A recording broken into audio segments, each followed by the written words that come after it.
Na-hold up ang isang sanlaan sa Tondo, Manila. Arestado ang mga suspect na magka-live-in partner. Si Rauna Crisostomo, naka-alerto 24, eksklusibo.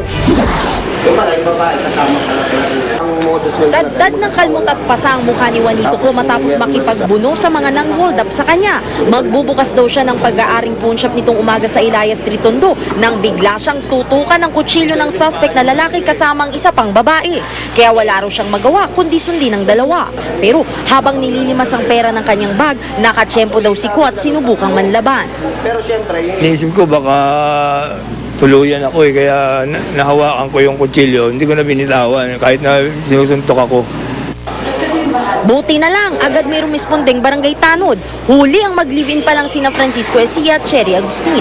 Pero may isa pang suspect na nakatakas habang nakikipagbuno ang biktima sa dalawa.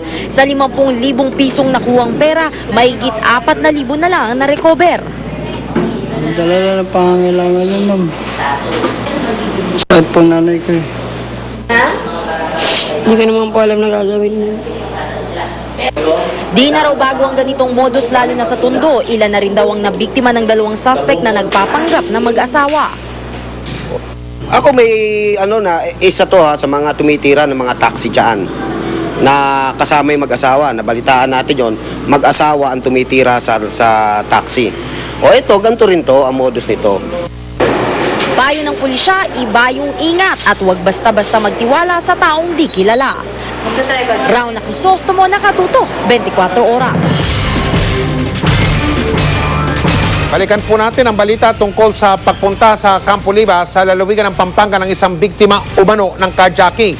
Ikinuwento nung babae kung paano tinangay ng mga armadong lalaki ang kanyang sasakyan. Narito po si John Consulta live mula sa Pampanga. John? Mike, dinala na nga rito sa tanggapan ng Highway Patrol Groups Region 3 sa loob mismo ng Camp Olivas ang 5 carnap vehicles na sinasabing nabawi nga sa umano'y grupong Dominguez Carnapping Group sa San Fernando, Pampanga. Eksklusibong nakausap naman ng GMA News ang isang inagawan daw ng sasakyan na narecover ng mga otoridad sa isang operasyon sa Mabalacat, Pampanga. Maghapong hinakot ng mga otoridad dito sa Camp Olivas ang mga na-recover na chinap-chop na bahagi ng mga ninakaw na sasakyan na nakuha sa safe house ng sindikato sa San Fernando, Pampanga. Dinala rin dito ang 5 bagong recover na sasakyan, isang Ford Expedition, 2 Mercedes-Benz at 2 van. Ang isa kinahuyan na ng headlights at taillights. Sa pagsusuri ng Highway Patrol Group sa 14 na engine blocks na dinala sa kanila, isa ang lumabas na defaced o tinamper na ang engine number, habang nakaalarma naman ang makinang ito mula sa isang kinarnap na kotse. Kanina, dumating dito sa Camp Olivas ang isang lalaki na nagpakilalang may-ari ng Honda City na na-recover sa Mabalacat kasama ang babaeng inagawan daw ng sasakyan. Kwento ni Dayan sa GMA News, madaling araw ng January 3 nang bigla raw lapitan ng mga armadong lalaki. Tinangka raw siyang isakay ng mga suspect sa kanilang mga sasakyan, pero nakatakas sila matapos magpumiglas. Sakay sila, sakay dapat. Dun sa, yung tita ko dun sa sasakyan ng mga nagkakarnap. Tapos ako dun sa kinuha, Honda City. Tapos before sila umalis, nagpaputok sila isang beses. Yung humawak sa akin, nagtitigan kami, na-shock kasi ako nun. Sinimulan na, Mike, ng mga member ng Region 3 SOCO ang pagkuha ng fingerprints at iba pang forensic evidence sa mga na-recover na sasakyan. Tuloy-tuloy din ang pagsusuri sa ilang mga na-recover na pyesa ng sasakyan na maaaring makuhanan daw ng karagdagang detalye at ebidensya kaugnay sa operasyon ng sindikato. Mike? John, tukoy ba kung sinong grupo yung nang biktima doon sa babaeng yon?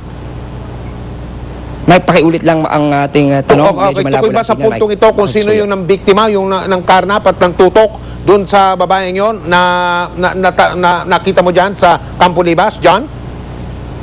Mike, sa ating pakikipag-ugnayan nga dito sa biktima ay babalik sila para nga makausap pa ng mga otoridad. Ang mahalaga raw ay positibo nga kinilala itong Honda City na siyang inagaw nga sa kanila at handa naman daw sila magbigay ng mga pahayag para makatulong sa sinasagawang investigasyon. Mike? Maraming salamat, John Consulta.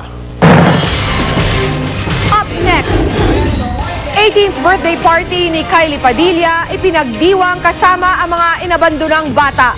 Sinorpresa pa ni Machete at ang mga mga nominee sa Oscars. Susunod na yan dito sa 24 Oras.